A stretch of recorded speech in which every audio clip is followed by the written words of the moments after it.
Hey guys, tonight we begin not with bloodied colosseums or stormy battlefields, but with something far more glittering and far more dangerous. A story where gold was not treasure, but a trap. A tale of desire, regret, and the terrible silence of getting exactly what you asked for. So before you get too comfortable, take a moment to like the video and subscribe, but only if these ancient echoes help you relax and drift. And don't forget to tell me in the comments where you're listening from and what time it is for you. It's always fascinating to see who's joining us from across the world. Now dim the lights, maybe turn on a fan for that soft background hum, and let's ease into tonight's golden tale together. Long ago, in a land kissed by the warm winds of the Aegean, there lived a king named Midas. He ruled over Phrygia, a place of orchards and soft hills. He was not a warrior king. He didn't hunger for conquest or spill blood in arenas. What Midas loved most was wealth, not for what it could buy, but for the shimmer, the feel, the idea of it. To him, gold was a kind of perfection, a purity that never faded. His halls glittered, his robes sparkled, and his dreams were made of coin. One morning, as the sun rose over the fields, Midas's gardeners stumbled upon something odd among the roses. A satyr lay sleeping, snoring gently between the petals. His goat legs were muddy, his wreath of ivy was crooked, and his flute lay abandoned nearby.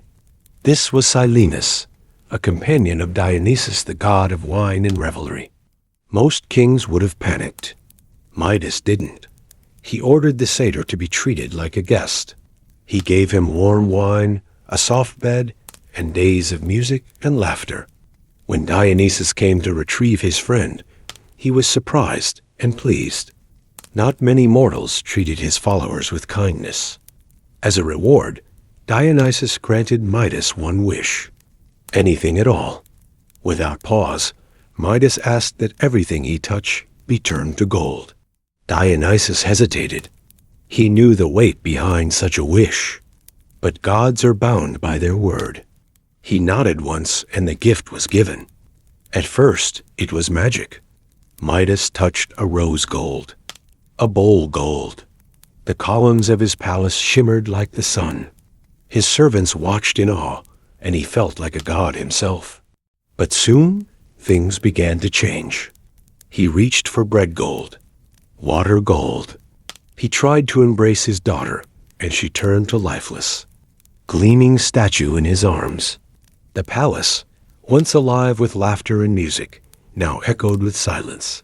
Gold had no voice. His daughter, once the joy of his days, now stood frozen in beauty, but devoid of warmth. The fountains had stopped, golden streams could not flow. Even the birds that once perched along the windowsills now avoided the place. Midas, surrounded by everything he once desired, began to understand the loneliness of perfection. With trembling hands, Midas left his palace. He wandered through the orchards he once loved, now barren and metallic. The apples were gold, the grass gold. Nothing lived. With every step, guilt grew heavier than the riches he once craved. He called out to Dionysus not as a king, but as a man broken by his own wish. He begged the god to take it back, to undo what had been done. Dionysus, moved by Midas's sorrow, told him to go to the river Pactolus. There, he must wash away the curse. Midas obeyed. As he stepped into the water, a shimmer lifted from his fingers. The gold fled his body like smoke caught in sunlight. The river took it all, and its sands turned golden ever since. Midas returned home, not as a man of gold, but as a man of humility. He restored what he could. He spent time, not coins. His daughter returned, blinking softly in the morning light, her arms warm and real once more. The palace remained grand, but the true treasures now were laughter, shared meals, and the sound of wind through green trees. Long before Venus shimmered into existence, there was chaos. Not the chaos of noise or war, but the cosmic, silent kind, a vast, shapeless void. Out of this nothingness came Gaia, the earth, and Uranus, the sky. From their union came the Titans, powerful and unruly. Among them, Cronus rose to power, and in time betrayed his own father, slicing the heavens with a sickle made of stone. When Uranus was cast down, something strange and beautiful drifted away into the sea, flesh, blood, and sky foam, mixing with the tides and secret alchemy. Where Uranus's remains fell, the sea churned with divine energy. Waves crashed not in anger, but with a kind of music. From this union of sea and sky, something began to form, not violent, not monstrous, but delicate and slow. The sea itself seemed to hold its breath. Foam gathered like pearls on the surface. Light shimmered, gold-tinged and sacred. And from that foam, a form emerged, not fully woman, not entirely mortal. Skin like dawn, eyes like twilight. The sea had created beauty and named her Venus. Venus did not simply walk into the world. She arrived gently, gliding across the surface of the sea upon a shell, like a leaf carried by the tide. The shell, ivory and shimmering, moved without wind. Seabirds cried overhead as dolphins danced beside her. No storm accompanied her arrival, only calm. The shell came to rest near the shores of Cyprus, and as she stepped onto the sand, flowers bloomed beneath her bare feet. Even the earth knew it must welcome her. Some say she would not have reached the land without the aid of the west wind, Zephyrus. He and his gentle wife, the breeze Aura, guided the shell with breaths soft as whispers. Their arms wrapped around the air, pushing gently, never harshly. Petals and blossoms floated with Venus, forming a fragrant path before her. It was a birth without pain, without violence. Only quiet, radiant unfolding. Nature conspired in silence to bring beauty to land. On the shores of Cyprus, the houri, goddesses of the seasons, waited.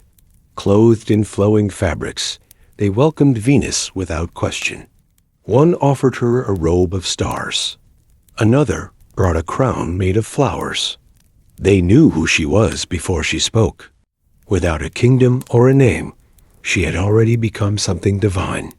She was beauty incarnate, and the world bent gently toward her presence.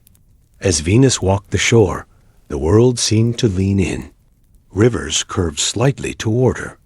Trees bent their limbs with reverence. Even the stars above twinkled a bit brighter, reflecting her golden aura. Though she had just been born, it was as if she had always existed, a truth the world had forgotten and suddenly remembered.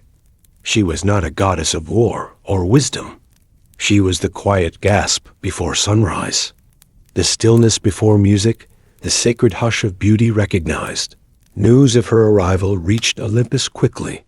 The gods, proud, powerful, and often jealous, were stunned into silence. Zeus, Hera, Athena, all paused. For in Venus they saw not a rival, but a shift. Love would now have a face. Beauty would now have a form. And desire, once scattered like wind, would find a home in her gaze. Even the gods were not immune to awe. Some feared her, others longed for her. But none could ignore her. She had not spoken her own name. She had not needed to. But the world whispered it regardless. Aphrodite, born of the foam. Or Venus, as the Romans would one day call her. Names swirled around her like ribbons in the wind. Yet the essence remained unchanged. She was not only the goddess of love. She was the essence of allure itself, the glow behind longing, the silence before a kiss, the moment before petals fall. With Venus came a tide of stories. Poets whispered of her, even as she first appeared. Lovers blamed her for their longing. Painters, centuries later, would still attempt to capture her outline in paint. And yet, No statue could truly reflect her presence. She was the muse behind every love story, the sigh behind every heartbreak. Wherever beauty stirred, her fingerprints remained. She became legend, not through conquest, but through the simple act of being seen. Soon, temples rose in her honor, not cold and rigid like those of war gods, but filled with vines, music, and warmth. Doves flew through open arches. Fountains flowed with honeyed water. Offerings were laid not in fear, but in gratitude. Women prayed for love, men for charm, and poets for words that might live up to her. She asked for nothing, yet was given everything. Her temples were not built to cage her, but to mirror the light she brought. Though many gods tried to claim her, Ares with his brute force, Hermes with his clever charm, and even Poseidon with ocean promises, Venus was not easily claimed. Her heart was not a trophy, but a mirror. It reflected what others gave. She chose her lovers not by status, but by the heat of their longing and the honesty of their touch. Among them, one would stand out, the god of war, Ares, her contrast in every way. Venus and Ares, love and war, became the gods' most whispered story. Their union confused Olympus. But perhaps it made perfect sense. Passion often burns brightest in chaos. Their affair was secretive and thunderous, hidden behind veils and armor. When they met, flowers withered and bloomed again in the same breath. They were not meant for peace, but they were perfect in firelight. But not all stories are quiet. Venus was wed by arrangement to Hephaestus, the god of fire and forge. A brilliant craftsman, kind and loyal, yet scarred and forgotten. He loved her as one loves the idea of beauty, from afar with reverence. When he discovered her affair, his heart burned not with rage, but with sorrow. He forged a trap of invisible chains and caught them mid-embrace. The gods laughed, but Venus did not bow. She stood in her stillness, radiating so fiercely that even mockery dimmed. Love, she said, is not a crime, nor is desire. The chains vanished. Hephaestus turned away, and Ares faded into myth. But Venus remained, untouched by shame, unclaimed by power. Hers was a divinity of presence, a flame not fed by praise, but by selfhood. As centuries passed, Venus walked not just among gods, but mortals. She was seen in the glance between strangers, the heartbeat before a confession. She whispered in the ears of poets and danced in the brushstrokes of painters. Sometimes she appeared as a stranger on a sunlit path, offering only a smile. Those who saw her never forgot, for she was never truly gone, only waiting to be noticed. While gods saw her with awe or envy, mortals saw her with longing. She did not promise eternal love or perfect joy, only the possibility of both. When a villager carved a rose for his beloved, or a queen risked her crown for a kiss, Venus was present. Not in miracles, but in the quiet courage of desire. She lived in each heartbeat that dared to leap. Artists tried endlessly to capture her. Marble statues, golden mosaics, ivory cameos, all bore her name. Some said that at night, the finest sculptures of Venus wept, not from sorrow, but from the unbearable effort of holding such beauty still. For how could cold stone echo the warmth of her presence? No matter how lifelike the hand, the goddess always remained just out of reach. To see Venus was not always to witness beauty, but to be forced to confront it. In her presence, people saw what they feared and desired. She was not kind in the way spring is kind. She was kind in the way fire is kind, illuminating and unrelenting. Her love was a mirror, and for many, that reflection was more terrifying than any sword. With time, the story of her birth, sea foam, sky, silence, took many shapes. In some tales, she rode on a shell. In others, she rose from pearl-swirled depths. But the core remained. She came not from violence, but from transformation, From ruin, beauty bloomed. From chaos, calm. And in her, the world found a strange hope that even wounds might yield wonder. To this day, when waves crash gently on lonely shores, some say it's her voice, not loud, not pleading, but present. A hum of remembrance. Sailors once tossed flowers into the ocean to win her favor. Lovers still trace her name into fogged mirrors. And sometimes, in the hush before sleep, people dream of a golden figure walking across water, not toward them, but toward the horizon, always returning, never fading. There were moments in history when Venus seemed to vanish, not from the heavens, but from hearts. During wars, famines, and ages of iron and fire, her statues gathered dust. Her temples were abandoned, but even then she lingered. In a hidden kiss before battle, in a lullaby sung through tears. Her love was not always triumphant, but it endured. When the Romans claimed her as their own, renaming her Venus from Aphrodite, her legend grew again. She became the ancestor of emperors, the patron of love, and a symbol of divine favor. Temples rose in her name. Poets wrote verses that dripped with longing. But beneath the grandeur, she remained the same, a goddess of connection, not conquest. Over time, her myth stretched beyond altars. Artists began painting her not as an unreachable deity, but as every woman, mother, maiden, widow, and wanderer. She became a symbol not just of beauty, but of inner power. In her, people saw the spark of divinity that lives in longing, in resilience, in love that refuses to fade even after centuries. The dove, the seashell, the rose, these became her echoes. People wore them as charms, painted them in frescoes, or whispered them into prayers. They weren't magical, not in the way of spells, but they reminded people to soften, to feel, to reach. In a world that worshipped power, Venus stood for tenderness. For that alone, she was divine. Even beyond Greece and Rome, versions of her emerged. In India's Lakshmi, in Egypt's Hathor, in the stories of Inanna and Ishtar, love and beauty have always found a way to rise, shaped by the needs of the people. Venus was not a goddess trapped in marble. She was an idea, ever-changing, ever-returning.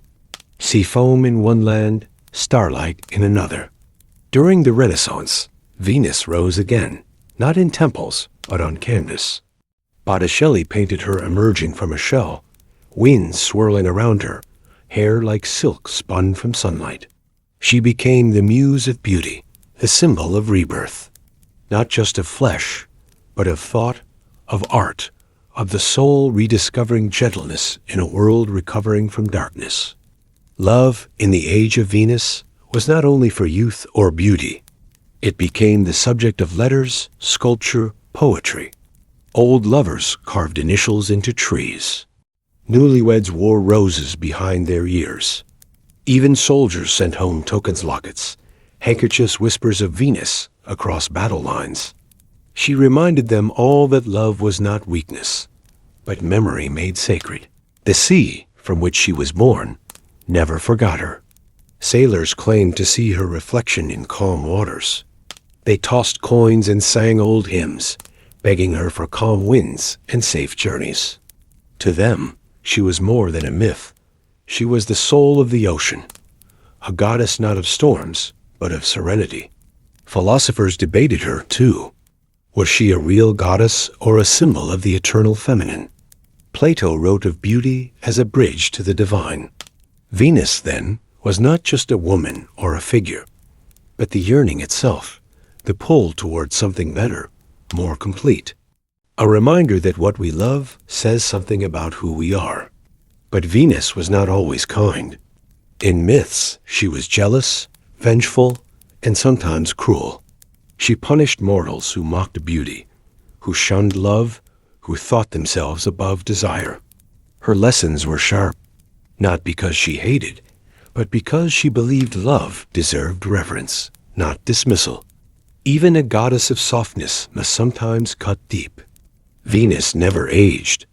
In every generation, she returned in a new face, a mother's lullaby, a poet's sigh, a blush in a crowded room. Her name might change, her temples may fall, but the essence remains. She walks beside us quietly, always reminding, to love is to be brave, to feel is to be alive. Even today, her symbols persist, perfumes named after her, statues in gardens, wedding rituals that trace back to her stories. When someone chooses love over fear, when beauty softens anger, when kindness wins, that's her. Not with lightning, not with thunder, but with a smile, a touch, a memory that lingers longer than reason. Perhaps the greatest gift of Venus is not worship, but reflection, that within each person lies something worthy of tenderness. Whether a warrior or weaver, poet or peasant, she sees the beauty waiting to be revealed. She invites you to see it too, to hold it, to protect it, and to share it bravely. Legends say that every spring, sea foam near Cyprus turns golden for a moment, that the waves remember. That in some part of the world, her birth is still happening. The sky hushes, the ocean stirs, and a single breath, timeless, weightless, rises once more from the deep. The world pauses. And then she returns. If you ever find yourself quiet beside the sea, close your eyes, breathe deep. You may hear her whisper, not in words, but in feeling. A warmth in the chest, a memory of love long past, a hope not yet born. That is Venus, not seen, but sensed, not heard, but remembered. In ancient Greece, before there was earth, sky, or even light, there was chaos. Not noise, but vast formlessness. Then came Gaia, the earth, Uranus, the sky, and from them the Titans, and eventually the gods. The Greeks saw creation as layered and unfolding from nothing to form, from dark to light. But beneath the elegance of Olympus was always that whisper of chaos, waiting. In Hindu mythology, all began with a golden cosmic egg floating on the waters of nothingness. From it, Brahma was born the creator who would shape land, sky, and soul. His breath became wind, his thoughts fire. All matter, mind, and meaning flowed from that single sacred beginning. Among many Native American tribes, the earth began on the back of a great turtle. Sky Woman fell from the heavens and landed on its shell, building the world from handfuls of dirt and dreams. Balance was key, water and land, light and shadow, spirit and form. In the icy north, it was Raven who shaped the world. At first, everything was dark and cold. Raven, clever and proud, stole the sun from a greedy chief and flung it into the sky, bringing warmth and life to the frozen earth. Creation here was not gentle, it was daring. In the dreaming, time had no meaning. The ancestors rose from the earth itself, giant beings who walked across the land and shaped rivers, trees and mountains with their footsteps and songs. Even now, their spirits sleep beneath the soil, and their stories ripple in every leaf. In the Norse beginning, there was ice and fire, and in the melting space between them, a giant named Ymir. The gods slew him, and from his body made the world. His bones became mountains, blood the sea, and skull the sky. A brutal birth, but one of raw power. In Zulu mythology, people emerged from a giant reed bed. The first man, Unkulunkyu, broke free and brought fire, animals, and tools to the others. Life came not from above or below, but from the earth, and through the hands of the first teacher. The Aztecs believed the world had been created and destroyed several times. In the current age, the gods sacrificed themselves to keep the sun moving. Blood and blossom went hand in hand. Creation required sacrifice, and even the stars bore scars from those first offerings. In Egyptian myth, the world emerged from dark, watery chaos. A lotus bloomed, and from it came Ra, the sun god, laughing and radiant. From his tears, humanity was born. The Nile's breath became the earth's lifeblood, and creation flowed like the river. In the beginning, the sky was close to the earth. The Creator God sent a spider to weave the world into being. Thread by thread, land and people, animals and sky were spun. Patience, balance, and story were the tools of creation. In another Aboriginal myth, the rainbow serpent slithered across the land, carving valleys and filling rivers behind her. She carried life in her coils, shedding color and sound as she moved. Where she rested, waterholes bloomed. Where she blinked, animals woke. Before there was form, there was an egg of chaos. Inside it, Pangeus slept. When he awoke, he took up an axe and split the egg. Heaven rose, earth sank. He stood between them for millennia. As he died, his breath became wind, his voice thunder, his body the land. The Babylonian myth begins with two primordial deities, Apsu and Tiamat. The gods warred against them. From the slain body of Tiamat, Marduk created the heavens and earth. Her ribs became sky arcs, her tears the oceans. Creation was a battlefield turned into home. In Maori tradition, the Sky Father and Earth Mother clung together tightly, their children trapped in darkness. The gods pushed them apart, and light poured in. The stars glittered on Rangi's belly. The earth wept. Creation here was separation and grief. The god Obatala shaped humans from clay and breathed life into them. Some were made in haste, others with care. Creation here came with humility and error. The world wasn't perfect, but it was sacred, and every soul was molded by divine fingers. Before the Bible, the Sumerians spoke of Dilmun, a place where no one aged, sickened, or died. It was a garden of first things, where the gods lived close by. But even paradise carried rules, and every garden has its serpent. Anansi, the spider trickster, wasn't powerful, but he was clever. He traded stories from the gods, tricked death, and shaped parts of the world through jokes and cleverness. Creation was comedy, and chaos spun into something meaningful. The Egyptians believed in cosmic balance. Re sailed through the sky by day and the underworld by night, battling chaos daily to keep creation intact. Life wasn't built once, it was protected every dawn.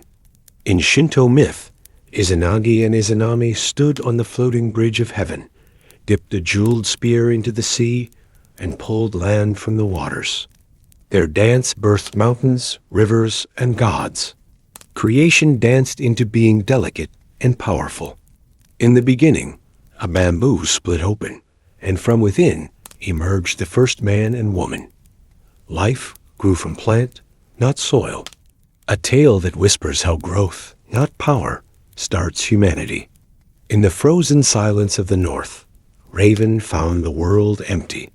He flew across the ice, flapping his dark wings, until he created rivers, forests, and finally people. He gave them light stolen from a greedy creature. Even in the coldest places, stories burn bright. From the navel of Vishnu, floating on the cosmic sea, bloomed a golden lotus. And from this lotus rose Brahma the Creator, who began shaping the world from syllables and sacred sound. The universe, born from breath and bloom. In Ginangap, the void between fire and ice, the first being Imra was born. From his body came giants. From his corpse, the gods shaped the world. Bones became mountains, blood oceans, skull the sky. Creation was carved from a frozen corpse. Before land, there was only water. The animals sent a water beetle to find what lay beneath. It dove deep, brought back mud, and from that mud, earth was spread on the back of a giant turtle. Creation was humble and shared. In Zoroastrian tradition, creation was a battle between light and shadow.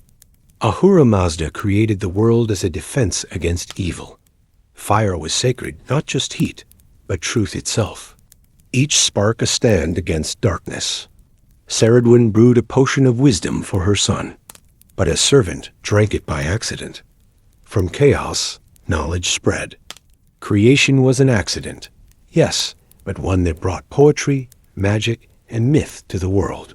Svarog, god of fire and smithing, struck the sky with his hammer, forging the sun and stars. Earth formed beneath his sparks.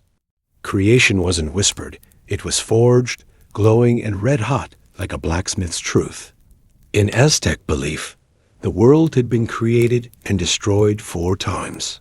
This world, the 5th sun, only began when gods sacrificed themselves to ignite it. Creation wasn't free, it was paid for in divine blood. To the Romans, the earth was both goddess and soil terramater. She gave grain and children, wealth and war. From seed to city, everything began in her belly. The world, to them, was born under the plow. Across cultures, stories of creation follow patterns. A cosmic egg, a sacred tree, a god's breath, a great flood, a trickster's spark. It's as if the world was woven from the same invisible thread tugged in different directions, yet always forming something human. In Hawaiian tradition, the world was sung into being. The Kumulipo is a sacred chant that traces creation from darkness to light, coral to gods. Life came in waves, fish, birds, then man. The universe wasn't spoken, it was sung. The Lakota people tell of a world born when the Creator flooded everything. A turtle rose to the surface, and earth was built on its back. The wind spoke to the animals, and stars whispered into the lakes. Creation was a collaboration. The Taino people believed the goddess Atabi birthed the oceans and moon. Her tears became rivers, her silence the stars. She gave birth to the divine twin symbols of storm and harvest. Creation flowed through water and womb. In Baltic myths, Sol, the sun goddess, drove her chariot across the sky to bring warmth and light. She set the rhythm of life, from the sowing of seeds to the changing of seasons. Creation danced in circles of fire and time. The Finnish Kalevala tells of a world formed from a broken egg. Ilmater, a goddess drifting through air and sea, became pregnant by the wind. Creation emerged from sorrow, longing, and strange northern beauty. Sedna, once human, was cast into the ocean by her father. Her fingers, severed by betrayal, became whales and seals. She rules the sea now, fierce and divine. Creation came not from joy, but pain. Viracocha, the Incan god, walked across water in silence. He created stars, moon, sun, then humans from stone. When they disobeyed him, he wept and left, but left creation behind as a gift and warning. The raven returned in later stories, not as a creator, but a restorer. When the world cracked or dimmed, he mended it. He gave humans shadows, language, and laughter. Creation didn't end, it echoed forward. The Mayans believed time itself birthed creation. Cycles of suns and moons guided gods and men. Days were sacred beings, and the calendar told not just what would be, but what had always been. Time was the true architect. Though lands and languages change, a thread connects them. Breath, light, egg, sea, sound, sacrifice. Creation isn't just how things started, it's how people found meaning. In every myth, a spark is not history. It is memory. When the Romans adopted Venus, they reshaped her. No longer just a goddess of beauty, she became an ancestor of empires. Julius Caesar claimed descent from her through Aeneas. Venus became war's reward and power's justification. Centuries later, Botticelli reimagined Venus in his famous painting. She emerged, not from chaos or violence, but on a shell, surrounded by breeze and grace. The Renaissance didn't just paint her, it redeemed her. A soft oil painting in Renaissance style, showing Botticelli's Venus stepping onto shore, surrounded by wind gods and spring nymphs. Muted coral and bronze hues, delicate light, and blurred brush strokes. Venus often holds a mirror in her statues and stories. It's not vanity, it's awareness. She reflects desire back to the viewer, reminding mortals that beauty is power, but also a burden. Even gods feel watched. Venus was born of foam and fury, but she became more than her origins. She represented desire, grace, and human longing. Where other gods commanded, she enticed. Her power was not force, but allure. Over time, Venus merged with goddesses like Aphrodite, Ishtar, and Inanna. Though cultures shifted, her themes endured love, beauty, and the complexity of desire. She wore many names, but her gaze remained the same. Across the ancient world, her temples stood on cliffs and shores. Pilgrims offered doves, incense, and carved ivory. They didn't always come to worship, they came to ask. For love, for fertility, for someone to stay. The planet Venus was named for her, a light in the sky seen at dawn and dusk. She was both the beginning and end of day. Poets called her the morning star, the evening star, the silent watcher of longing. But Venus was not always kind. Those who crossed her like Psyche suffered trials. Her love could be brutal. She taught that beauty demands a price, and desire can twist the soul as much as it lifts it. She lingers still in perfumes, paintings, poems. Her symbols survive in fashion logos and space missions. Venus is not just a goddess of the past. She is the myth that continues to shimmer quietly beneath modern life. Every generation rediscovers her. In music, in art, in longing glances across crowded rooms. Venus, born from sea foam, never stopped being reborn. And as long as humans love, she will rise again shimmering, silent, and eternal. In the heart of the ancient world, high above the glittering sea, there was a prison unlike any other. Not of stone bars and chains, but of a labyrinth built so cleverly it imprisoned not just men, but the very idea of escape. At its center lived Daedalus, once the finest craftsman in all of Greece, now reduced to a prisoner of his own genius. His son, Icarus, a curious, spirited boy, shared that exile. Together, they spent their days under the Cretan sun, surrounded by walls that twisted like riddles. Each hallway looked the same, each corner turned back into itself. It was a puzzle so perfect, even its maker could not undo it. But where walls stood tall, Daedalus began to look skyward. If he could not walk out of the maze, perhaps they could fly. Each morning, Daedalus gathered feathers, small ones dropped by gulls, long ones stolen from crows. Bit by bit, he stitched them together with linen and beeswax, forming 2 pairs of wings. Icarus watched with awe, his wide eyes full of questions, his fingers tracing the curve of each feather. The wings were strange things, half dream, half invention. They smelled of wax and wind. Daedalus warned him, these were not toys. Flight was freedom, but also danger.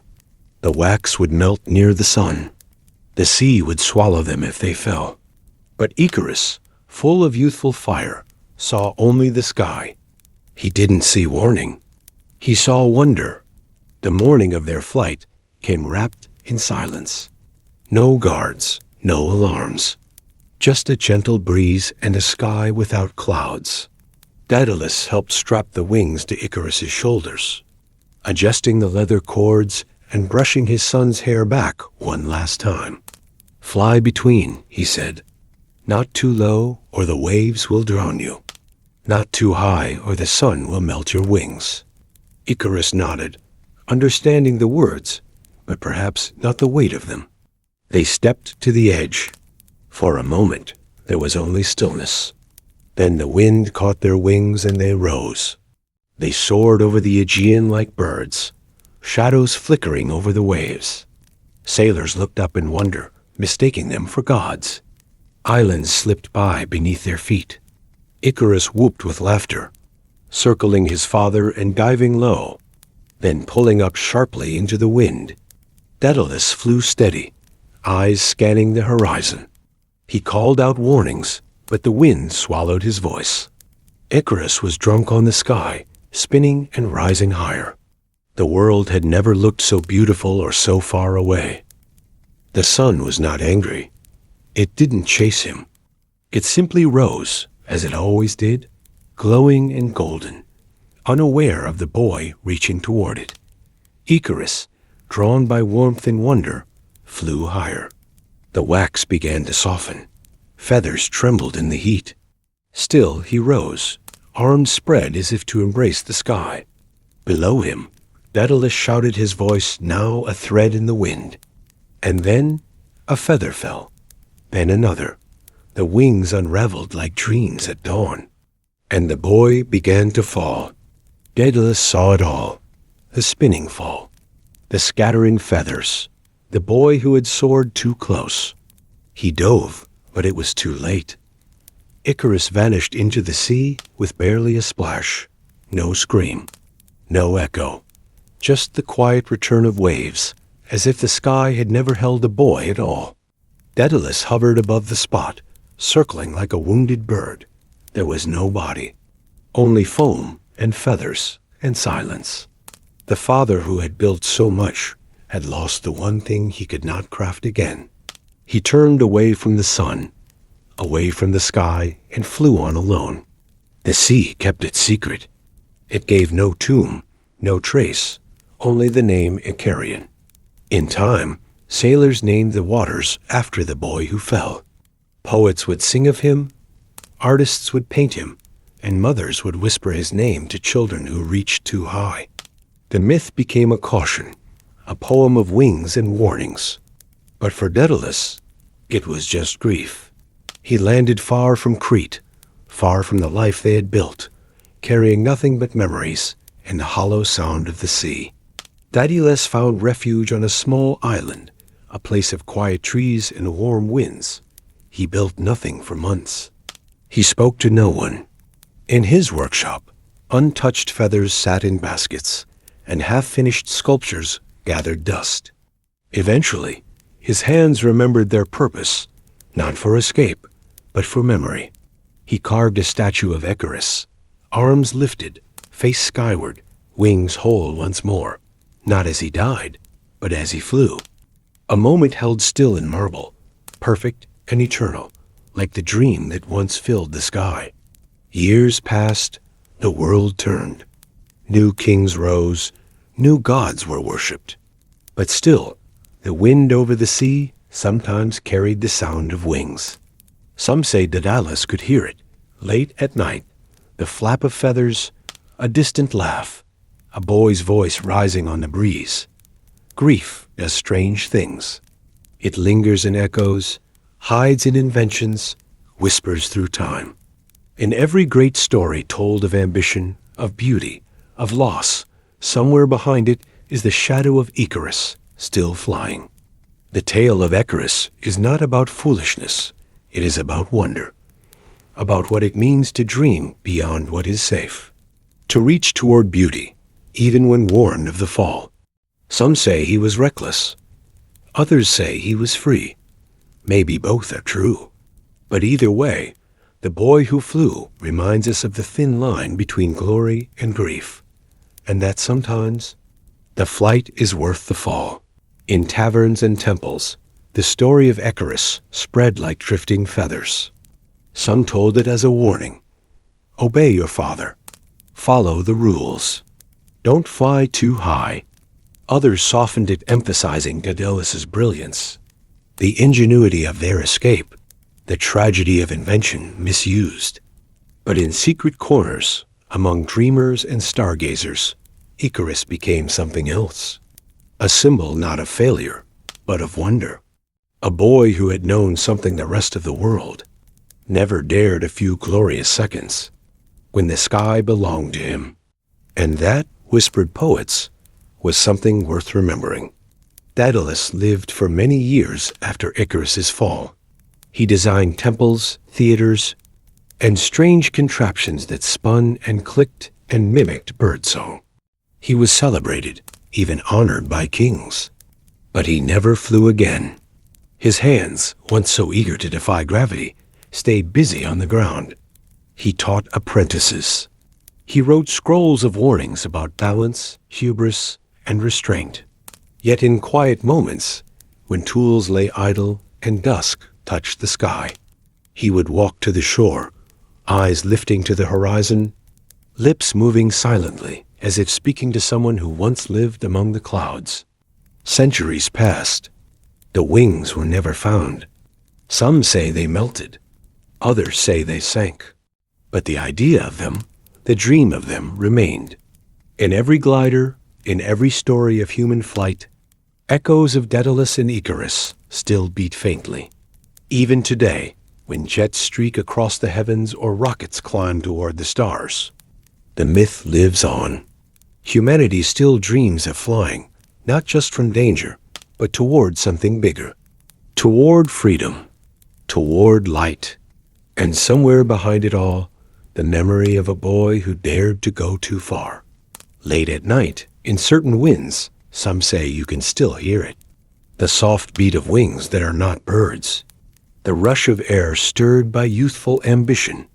It comes in dreams, sometimes of soaring without fear, of sunlight on your skin, of falling without pain. Icarus isn't just a myth. He's a feeling, a whisper in the breeze, a name hidden in the rustle of leaves or the crash of waves. Not gone, just transformed. He lives in every moment someone chooses wonder over warning. And so we end not with thunder or screams, but with silence. With a ripple in the sea, a pause in the wind. The story of Icarus does not need a moral carved in stone. It lingers in the way sky feels just out of reach. And how sometimes, despite the risks, we want to touch it anyway. As you drift off tonight, may your dreams carry you gently upward, not too close. Not too far, but just enough to feel the wind beneath your thoughts. Rest well, and remember, even in falling, there is flight. Before the gods ruled Olympus, before mortals kindled fire, the world was shaped by titans. Among them was Prometheus, a titan not of brute strength but of mind. He looked down from the heavens and watched early humankind fragile, fumbling in the cold, unable to protect themselves. The gods had made them in shape but denied them tools. Zeus, in particular, saw no reason to gift mortals power. To him, they were toys, fleeting shadows. But Prometheus saw something different. He saw potential. He saw dreams. He saw the echo of the divine spark waiting to be lit. Fire was sacred Zeus's alone to command.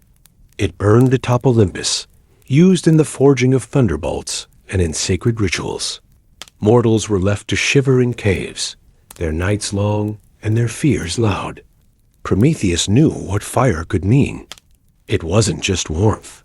It was hope, progress, the beginning of everything that made gods different from beasts. Against warnings, against Olympus itself, he made his decision. One night, cloaked in shadows and thunder, he stole the flame. Some say he hid it in a hollow fennel stalk. Others say he simply cupped it in his hands. Either way, the spark was carried down.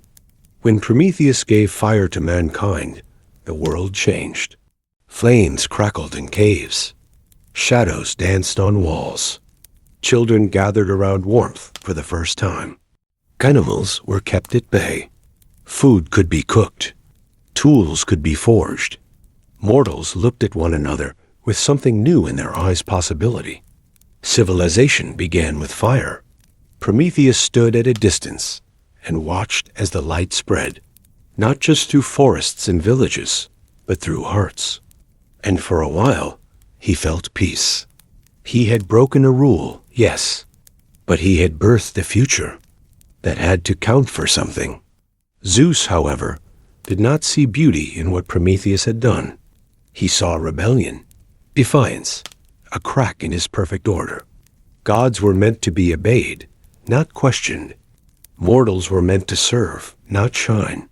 When the light of fire reached Olympus, Zeus's fury roared louder than thunder. Prometheus had stolen divine property. He had empowered ants to walk like lions. And so came the punishment, not swift, but eternal. Zeus did not just want retribution.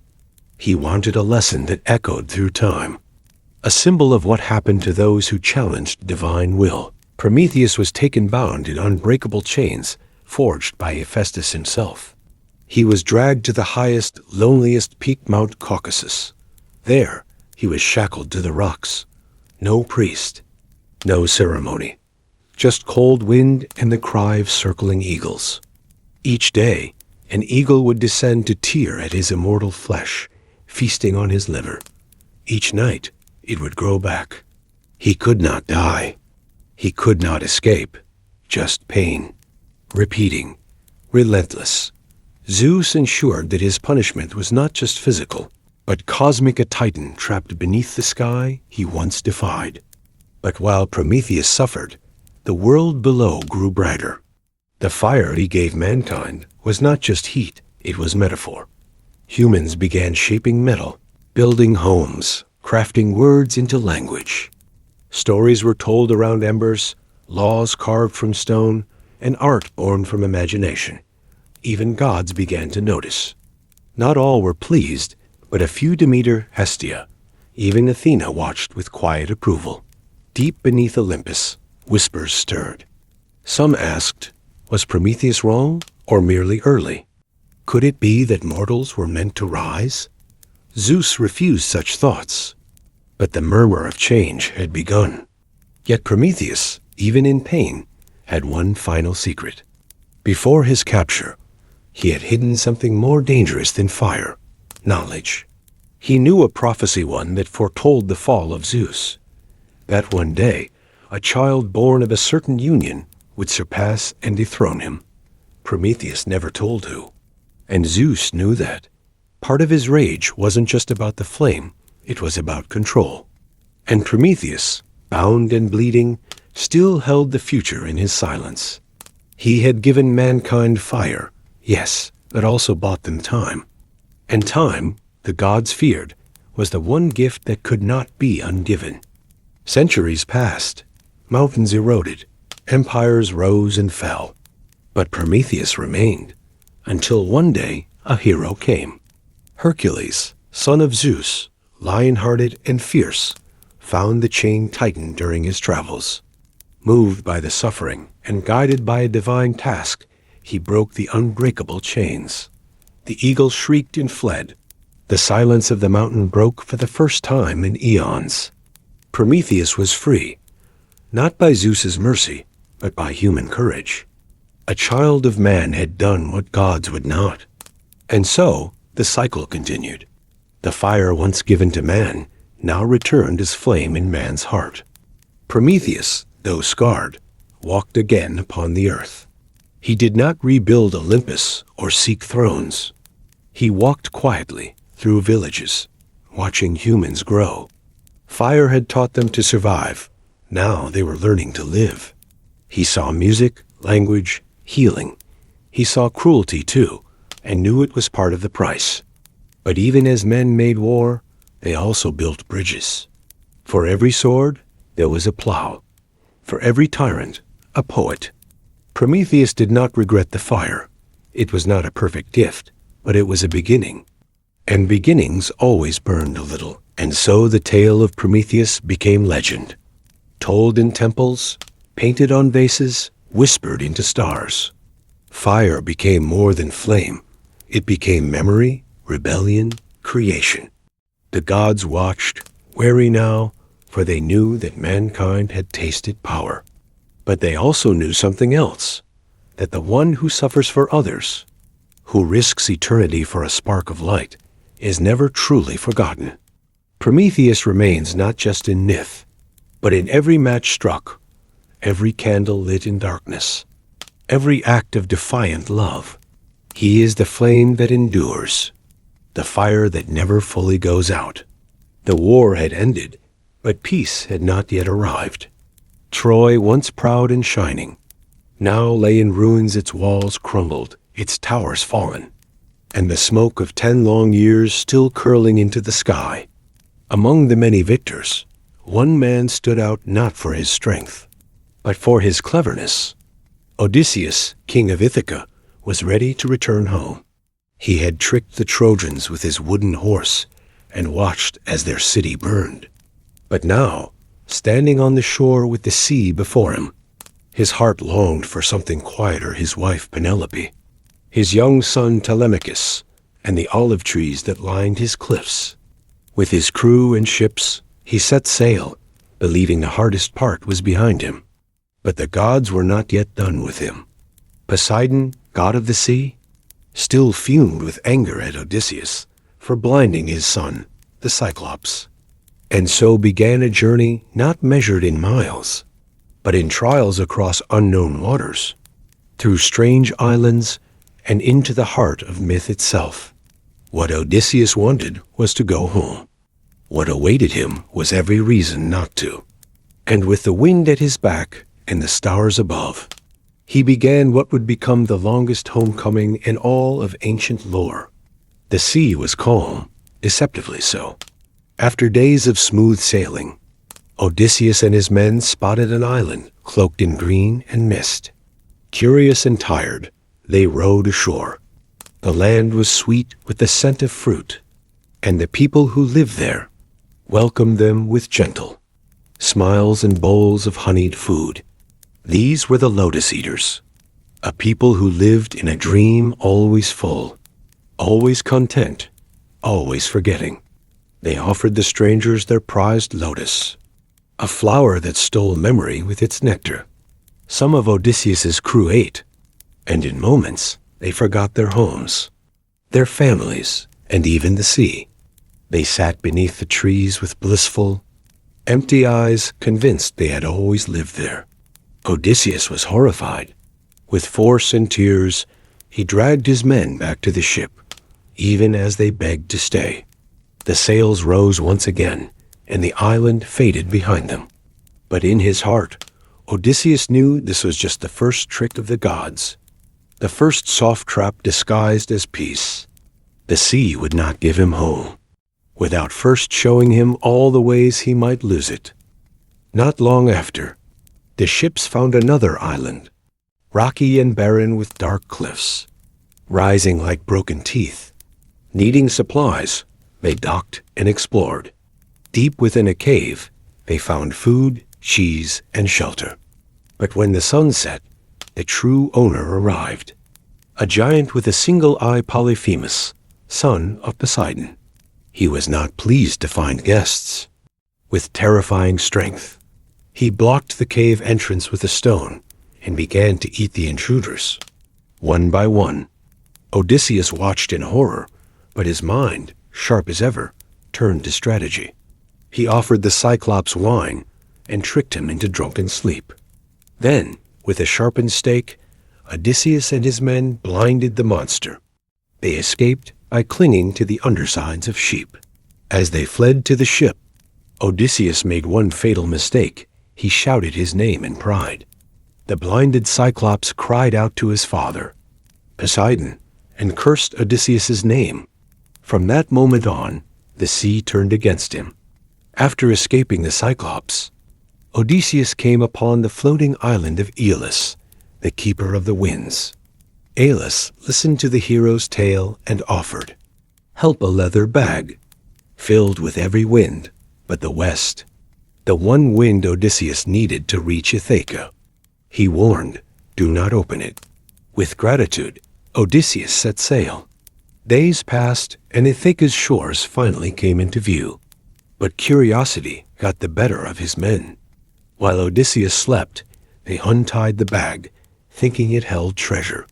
In an instant, winds screamed and spun. The ship was thrown far from home once more. When Odysseus returned to Aeolus, the god refused to help again. The gods are against you, he said. And so, defeated and silent, Odysseus sailed on his journey, lengthened by the foolishness of those he trusted most. The island of Aea appeared like a mirage forests, waterfalls, and a palace hidden in the trees. The enchantress Circe lived there, beautiful and strange. She welcomed Odysseus's men, offering a feast. But as they ate, she laughed softly and turned them into pigs. Only one escaped and ran to tell Odysseus. With the help of the god Hermes, Odysseus approached Circe unharmed, resisting her magic. Impressed by his strength, she restored his men and invited them to stay. And so they did for a year, forgetting time in her enchanted halls. But eventually, Odysseus remembered Ithaca. With heavy hearts, they left, guided now by Circe's warnings of greater dangers ahead, sirens, monsters, and the underworld. Guided by Circe's voice and carrying only courage, Odysseus sailed to the edge of the world, to the land where the sun does not shine. There, at the mouth of the underworld, he dug a trench, spilled the blood of a black ram, and waited. From the shadows came spirits lost sailors, fallen warriors, and the whispering dead. Among them was Tiresias, the blind prophet, who told Odysseus the truth. His path home would be longer still. He warned of the sun god's cattle, of temptation, and of trials that would stretch the soul. Odysseus also saw his mother, who had died waiting for him. She could not touch him, and he could not hold her. They spoke across that unbridgeable space, and then she faded like smoke. With tears and wisdom, Odysseus returned to his ship, changed. The underworld had shown him that not even cleverness could shield one from fate. The sea stretched calm and empty ahead, but Circe had warned him, beware the sirens. These creatures sang songs that called to the soul, promising peace, answers, and all that was lost. Their island was lined with bones of those who listened too long. Odysseus had his men plug their ears with beeswax and tie him tightly to the mast. "No matter what I say, do not untie me," he said. As the ship passed the rocks, the sirens sang. Their voices slipped through the air like perfume, and Odysseus strained against his ropes, begging to be freed. His men rowed, heads down, deaf to the sound. When it ended, Odysseus fell silent. He had heard the truth too closely and lived. No rest was given before the next trial. Odysseus had to sail through a narrow strait on one side, the six-headed monster Scylla. On the other, the whirlpool Charybdis. There was no safe passage. If he went too close to one, he would lose men to the other. He chose Scylla. As they rowed past, Scylla struck, plucking men from the ship and devouring them. Odysseus shouted orders, though grief swallowed his voice. He watched helplessly as friends vanished. But the ship survived. Charybdis roared behind them, a chasm in the sea, and Odysseus looked ahead. There was no room to mourn, only forward. Exhausted and starving, Odysseus and his men landed on the island of Helios, the sun god. They were told not to touch his sacred cattle. "Swear it," Odysseus begged. They swore. But as the days dragged on, food ran out. While Odysseus slept, his men gave in. They slaughtered and feasted on the golden cows. When Odysseus awoke, he knew their fate was sealed. As they left the island, Zeus sent a storm that shattered the ship. All his men perished, and Odysseus alone clung to a piece of wood. The sea swallowed the rest. He drifted alone for days, barely alive. Finally, he washed ashore on Ogygia, the island of Calypso. She was a goddess, immortal and alone, and she loved Odysseus. She offered him comfort, rest, and even immortality if he stayed. For years, he lived on her island, eating fruit, listening to waves, and trying not to miss Ithaca. But his heart stayed restless. Each night, he stood on the beach and stared westward. Calypso wept, but she let him go. The gods commanded it, but his heart demanded it. With sorrow and farewell, she gave him a boat. And Odysseus once again faced the sea, this time truly alone. The sea, restless as ever, wasn't done testing him. Poseidon sent wave after wave, trying to crush Odysseus beneath his fury. But fate had other plans. Odysseus washed ashore in Phaeacia, exhausted and barely breathing. There, he was found by Princess Nausicaa, a kind-hearted young woman who welcomed him with grace. She led him to her father, King Alcinous, who hosted Odysseus with songs, wine, and gentle curiosity. At last, the weariness of years lifted just enough for Odysseus to speak. In a quiet hall lit by flickering lamps, he told his story: the battles, the monsters, the gods, the heartbreak. And when he finished, the court fell silent. Then, with respect and pity, the king offered a ship to carry him home. After so many trials, Ithaca finally rose over the horizon, a dark shape against the red dawn. But Odysseus didn't cheer. He landed alone, disguised by Athena as a beggar. His home had changed. Suitors filled his halls, eating his food, trying to win Penelope's hand. His son, Telemachus, had grown into a man, believing his father long dead. Odysseus watched in silence, gathering information, waiting for the right moment to reveal himself, not in anger, but with the patience only 10 years of longing could teach. Before facing the suitors, Odysseus had to find Telemachus. Athena led them together in a quiet grove. At first, the boy didn't believe. But with tears, shared stories, and a divine sign, the truth became clear. Father and son embraced two threads, long separated by war and time, now finally woven again. Together, they planned. The return of a king couldn't be loud or proud, had to be exact, patient and earned. Penelope, queen of patience, had survived the years with silent strength. Each day, she held the suitors off with wit. She claimed she'd choose one. When her weaving was finished but unraveled, it each night. Deep down, she believed Odysseus still lived. And though her face showed resolve, her heart whispered of doubt. Dreams came and went. Every beggar, every traveler who passed her door was a possibility. Still, she waited, not for proof, but for feeling. At last, Odysseus entered his hall as a beggar. The suitors mocked him. Penelope, however, set a test. Whoever could string Odysseus's great bow and shoot an arrow through 12 axe heads would win her hand. None could even bend the bow until the beggar stepped forward. With quiet dignity, he strung it. The arrow flew clean through. Silence fell. The king had returned, not with a crown, but with proof. Once revealed, Odysseus stood tall in his own home. He and Telemachus, aided by loyal servants, took back what had been taken. The suitors, surprised and weaponless, could only plead. But justice, long delayed, had found its hour. The hall echoed not with war, but with the sound of restoration. Ithaca's king had returned, not as a storm, but as a reckoning. After the battle, Odysseus approached Penelope. She studied him, not the face, but the soul. He spoke of things no stranger would know. Their bed carved from a living tree, their private words, the scar on his leg. Her eyes filled. The years melted. They embraced like two halves rejoined. No words needed. The people of Ithaca were wary, so much had changed. But Odysseus, guided by Athena, walked through the land.